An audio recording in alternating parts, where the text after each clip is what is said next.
میرا کویشچن یہ ہے کہ اللہ تعالیٰ نے سورۃ بنی اسرائیل آیت نمبر 32 میں فرمایا ہے کہ اور نہ قتل کرو اپنی اولاد کو رزق کی خرچ ہو جانے کے ڈر سے، ہم ہی رزق دیتے ہیں ان کو، تو پھر حضور افریقہ اور دوسرے ممالک میں کیوں بچے بھوک سے مر جاتے ہیں؟ جزاک اللہ۔ اللہ تعالیٰ نے کچھ قانون قدرت بھی رکھا ہوا ہے.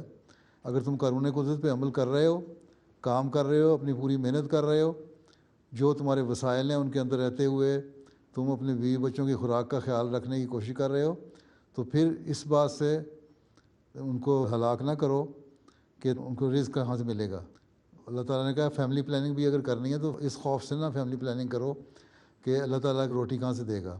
اللہ تعالیٰ کہتا ہے وسائل اتنے دنیا میں پیدا کیے ہوئے ہیں کہ اگر تم لوگ کام کرو گے، محنت کرو گے، تو وسائل ایسے ہیں کہ ان کو خوراک مہیا ہو جائے گی، ان کو رزق مہیا ہو جائے گا. تمہیں بھی میں رزق دے رہا ہوں، زندہ ہو تم، ان کو بھی رزق دے دوں گا. اور دوسرے یہ ہے کہ صرف پیسہ کمانے کے لیے دنیا میں اتنے محو نہ ہو جاؤ کہ اپنی اولاد کی تربیت چھوڑ دو. اپنی اولاد کی تربیت بھی کرنا تمہارا کام ہے تاکہ وہ بھی نیک بنے اور نیک رزق کمانے والی ہو.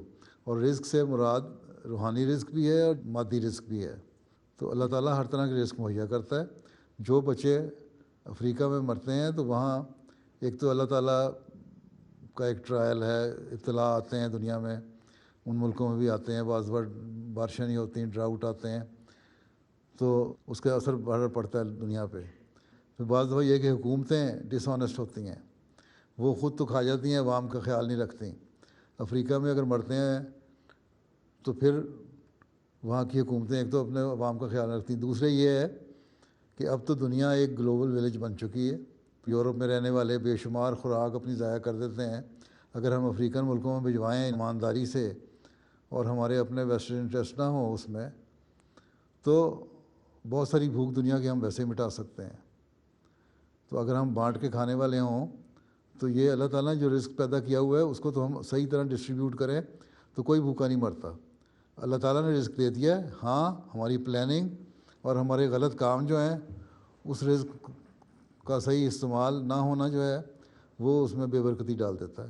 جو قدرتی نتیجہ اس کا نکلنا ہوتا ہے وہ یہی ہوتا ہے کہ وہ پھر قید سالی ہوتی ہے اور اس کے نتیجے میں بچے بھی مرتے ہیں، عورتیں بھی، بڑے بھی مرتے ہیں.